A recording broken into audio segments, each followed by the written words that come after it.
In this video, I'll be showing you the ways to download and install Company of Hero 3 on PC or laptop. So to download and install Company of Hero 3 on PC or laptop, you have to first of all install Steam. So open up a browser and on the web address bar, you have to go ahead and type in steampower.com. When you type in steampower.com, that's going to take you to the official page, which is going to look something like this.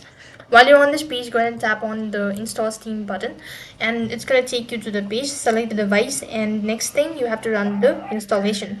When you're done completely installing your Steam application, then you have to go ahead and create your account. And as you're done creating your account as well, go to the store from a dashboard section.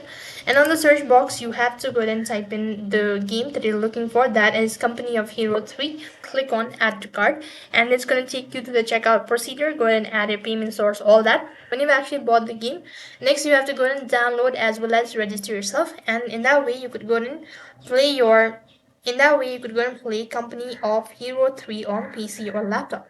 So that is all for this video. I hope the video was helpful. Make sure to like, share and subscribe to our channel. Thank you for watching. See you in the next video.